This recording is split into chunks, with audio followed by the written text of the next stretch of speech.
Hello everyone, this is Bhojpuri Bhardwaj and welcome back to the channel BBC version. This is the second video for chapter 7 classics history, and we have already done one video that has half of this chapter's points are included. So we will start from here in this video. This is the second lecture of this chapter and I think this is the final video. Okay, so we continue with us and let's start to discuss the second half of this chapter. So this is started from the point Ashoka a unique ruler, एक विशेष शासक. ठीक है. अब यहाँ पे देखिए इसमें क्या बताया गया है. इसमें ये बताया गया है कि जो यहाँ पे है अशोक, ठीक है, इनके बारे में हम लोग पीछे से पढ़ चुके हैं कि ये जिस साम्राज्य से संबंध रखते हैं, ठीक है, वो कौन सा साम्राज्य है? मौर्य साम्राज्य है, जिसके फाउंडर कौन थे? चंद्रगुप्त मौर्य. ठीक है.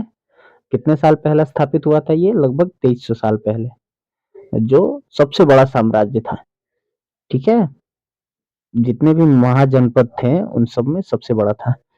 The most famous Mauryan ruler was Ashoka.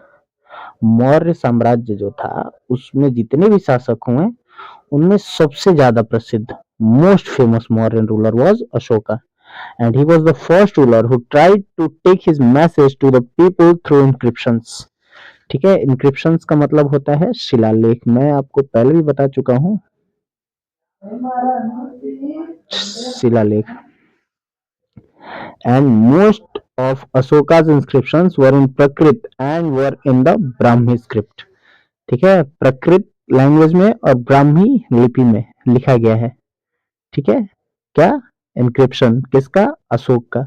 तो वो पहले रूलर हैं जो लोगों के बीच में अपनी बातों को रखने के लिए, संदेश को रखने के लिए लिपिबद्ध करवाया था अपनी बातों को, मतलब शब्दों में लिखवाया था. अब देखिए अशोका के बारे में यहाँ पे दिया है उसका कलिंग वॉर. कौन सा वॉर? कलिंग. कलिंग अभी कहाँ है? उड़ीसा में है प्रेजेंट में. ठीक है. ये उड़ीसा की जगह है. अब देखिए इसके बारे में थोड़ा सा जान लेते हैं. Kalinga is the ancient time of coastal Orissa. Coastal मतलब कि तटीय भाग जो समुद्र के किनारे है. ठीक है. Ashoka fought a war to conquer Kalinga. उसने एक युद्ध लड़ा था. ठीक है. अपने आप मगध में मिलाने के लिए. However, he was so horrified when he saw the violence and bloodshed that he decided not to fight any more wars.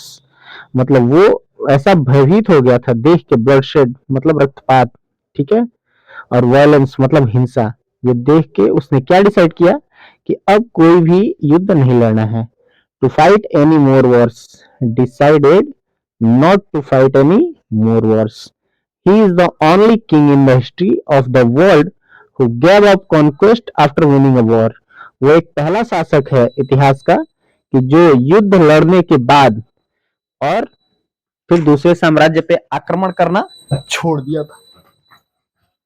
अब देखिए यहाँ से आगे क्या देता है. यहाँ पे दिया गया है Ashoka's inscription describing the Kalinga war. देखिए उसका एक शिलालेख का अवशेष मिला है जिसमें डिस्क्राइब किया गया इसको, कलिंग वॉर को. देखिए that is what Ashoka declared in one of his inscriptions. Ashoka ने डिक्लेयर्ड किया है, बताया है क्या अपने इंक्रिप्शंस में.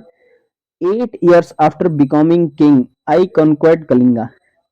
मतलब कि साम्राज्य मिलने के बाद, ठीक है, जब वो किंग बना तो उसके 8 साल बाद उसने कॉन्क्वेर्ड किया कहाँ? Kalinga.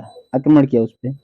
About 1.5 lakh people were captured and more than 1 lakh of people were killed. मतलब कि सबसे पहले तो 1.5 लाख लोग मारे गए और उसके बाद 1 लाख के आसपास में लोगों को कैप्चर भी किया गया. This field me with sorrow. ठीक है. इसके चलते वो क्या हो गया? घबरा गया. Whenever an independent land is conquered, lakhs of people die and many are taken prisoner. ठीक है. many of taken prisoner मतलब कि जब एक किसी एक लैंड पार्ट को कॉन्क्वेट करने के लिए लाखों पीपल को मरना पड़ता है, बहुत सारे लोगों को बंदी करना पड़ता है। Brahmans and monks also die, जो बौद्ध भिक्षु हैं, बौद्ध धर्म, और जो मॉन्क्स हैं, मॉन्क्स और ब्राह्मण, ये लोग भी मर रहे हैं। People who are kind to their relatives and friends, to their slaves and servants die or loses their loved ones। मतलब इसमें कितनी क्षति होती है ये सम्राट अशोक को पता चला जब कलिंग वॉर हुआ। तो ब्राह्मण मर रहे हैं, मॉन्क्स मर रहे हैं, बहुत सारे लोग के रिलेटिव्स मर रहे हैं, दास नौकर चाकर सबके प्रिय हित सब मर रहे हैं। तो उसके बाद उसने क्या सोचा है, that is why I am sad, इसीलिए मैं उदास हूँ, and have decided to observe Dhamma and to teach other about it as well. मतलब उसने सोचा कि अब मैं किसको पालन करूंगा, धम्म को, और इसके बारे में दूसरे लोगों को भी बताऊंगा। I believe that winning people over through dhamma is much better than conquering them tough through force. मतलब उनको ऐसा लगता था अशोक को कि धम्म नीति से लोगों को समझाना बलपूर्वक समझाने से ज्यादा अच्छा है। I am inscribing this message for the future, भविष्य के लिए इस चीजों को वो उत्कीर्ण करवा रहा है, ठीक है। So that my son and grandson after me should not think about war, कि मेरे बाद मेरा सन या मेरा ग्रैंड सन कोई भी युद्ध के बारे में नहीं सोचेगा। Instead they should think how to spread dhamma, इसके बदले में उन्हें क्या सीखना होगा कि कैसे धम्म नीति को, जो धम्म था अशोक का जिसको वो पालन करता था अहिंसा की नीति अपनाते हुए, उसको कैसे स्प्रेड किया जाए, फैलाया जाए। How did the Kalinga war bring about a change in Ashok attitude towards war, ठीक है। अब यहाँ पे आपको बताना है कि कलिंगा वॉर के बाद अशोक का एटीट्यूड कैसे चेंज हो गया। वहां पे उसने धम्म नीति को अपनाया, ब्लडशेड को देखते हुए, वायलेंस को देखते हुए, वैसे उसका एटीट्यूड चेंज हो गया। धम्मा इज द प्रकृत word for the Sanskrit term धर्म, ठीक है। प्रकृत भाषा में धम्म कहा जाता है, लेकिन वो ओरिजिनल वर्ड संस्कृत का है जिसको क्या कहते हैं, धर्म। व्हाट वाज अशोकास धम्म, देखिए अब यहाँ पे देखेंगे कि अशोक का धम्म क्या है। जो अशोक धम्म के बारे में कलिंग वॉर के बाद जो फॉलो करना स्टार्ट किया था वो धम्म है क्या। Ashoka's dhamma did not involve worship of a god or performance of a sacrifice, मतलब किसी तरह का त्याग बलिदान या किसी भगवान की पूजा, वो सब अशोक के धम्म में नहीं थी। He felt that just as a father tried to teach his children, he had a duty to instruct his subjects। जैसे एक पिता अपने पुत्र को अच्छी अच्छी चीजें समझाता है, वैसे ही वो अपनी प्रजा को भी ये सारी बताएगा बातें। And he was also inspired by the teaching of Buddha, और वो जो भगवान बुद्ध की शिक्षा थी उससे भी वो क्या था, प्रभावित था। There were a number of problems that troubled him, मतलब बहुत सारी ऐसी चीजें थी जो उसको परेशान कर रही थी। People in the empire follow different religions and this sometimes led to conflict, मतलब अलग अलग लोग अलग अलग धर्म को पालन करते थे जिससे क्या होता था, टकराव होता था। एनिमल्स वर सेक्रीफाइस्ड, मतलब जानवरों को भी त्याग किया जाता था, उनका बलिदान किया जाता था। Slaves and servants were ill treated, जो दास थे या नौकर थे उनके साथ बुरा व्यवहार किया जाता था। बिसाइड्स, इसके अलावा देयर वर कॉन्क्वेरल in families and amongst neighbours, मतलब कि लोगों के बीच में भी हमेशा वाद विवाद लड़ाई झगड़ा होते रहता था। And Ashoka felt it was his duty to solve this problem, और अशोका ने ऐसा फील किया कि उसकी ड्यूटी है कि इस समस्या को मिटाया जाए, उसका समाधान खोजा जाए। So he appointed officials known as dhamma mahamatya, तो उसने किसको अपॉइंट किया, धम्म महामात को। who went from place to place teaching people about धम्म, जो एक जगह से दूसरी जगह घूमते रहते थे और लोगों को धम्म के बारे में क्या करते थे, समझाते थे, ठीक है। कौन, महामात्य। Besides, Ashoka got his message inscribed on rocks and pillars, instructing officials to read his message to those who could not read it themselves। और उन्होंने आदेश दिया अपने ऑफिशियल्स को, कर्मचारी को, ठीक है, कि वो जाके लोगों के बीच में पढ़े, ऐसे लोगों के बीच में जाके पढ़े जो कि पढ़े लिखे नहीं है, ठीक है, जो खुद से नहीं पढ़ सकते हैं, उनके बीच में जाके इन सारे मैसेजों को आप पढ़िए। किसको ड्यूटी दिया? ये अपने ऑफिशियल्स को, जो उनके कर्मचारी थे। Ashoka also sent messengers to spread idea about Dhamma to other lands such as Syria, Egypt, Greece and his son Mahendra and daughter Sanghamitra to Sri Lanka. अब देखिए यहाँ पे क्या पॉइंट आ गया कि उसके सन और डॉटर संगमित्रा और महेंद्र थे, ठीक है, किसके? सम्राट अशोक के। He built roads, dug wells and built rest houses. उसने क्या किया? सड़कें बनवाई, कुओं को खुदवाया, रेस्ट हाउसेस बनवाए। किसने ये सब? अशोक ने। Besides, he arranged for medical treatment for both human beings and animals. और उसने जानवरों तथा इंसानों दोनों के लिए क्या किया? मेडिकल हाउसेस बनवाए, ठीक है, ताकि उनका मेडिकल ट्रीटमेंट किया जा सके। अब देखिए अशोका का जो मैसेज है वो क्या है, वो क्या कहना चाहते हैं? People perform a variety of rituals when they fall ill, when their children get married, when children are born और when they go for a journey. यहाँ पे बताया जा रहा है कि लोग बहुत अलग अलग तरह के रीति रिवाजों का पालन करते हैं जब वो बीमार होते हैं, या जब उनके बच्चे की शादी होती है, या जब उनके बच्चों का जन्म होता है, या वो कभी यात्रा पे जाते हैं। These rituals are not useful. ये सब क्या है? आवश्यक नहीं है। ये सब कौन कह रहा है? अशोक की धम्म नीति। if instead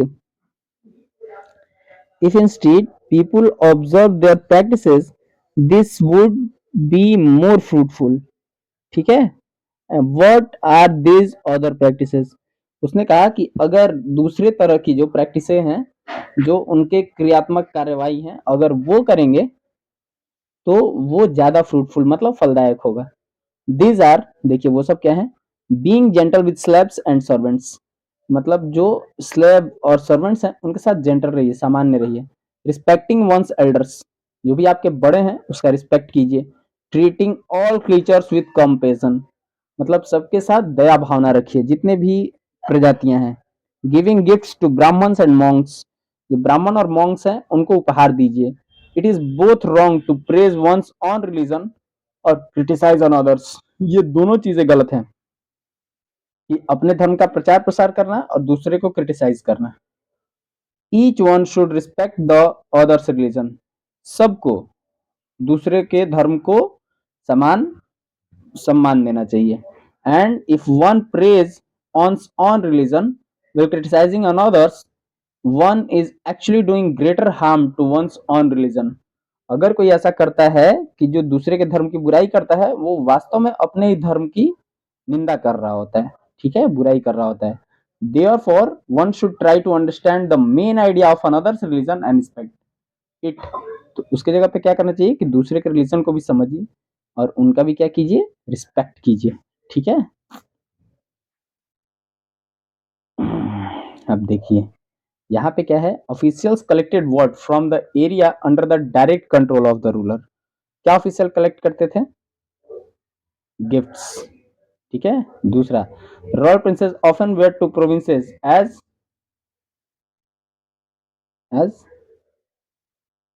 officials, okay.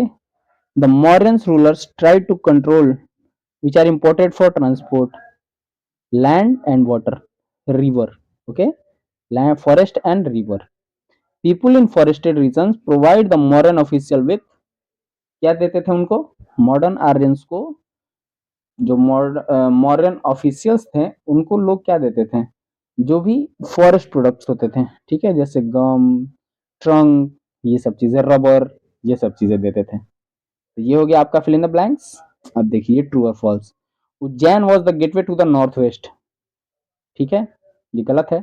ये जो नॉर्थ वेस्ट के लिए है वो उज्जैन नहीं था, ये था नॉर्थ से साउथ जाने के बीच में पड़ता था ये उज्जैन, तो इसलिए ये स्टेटमेंट क्या हो जाएगा? गलत।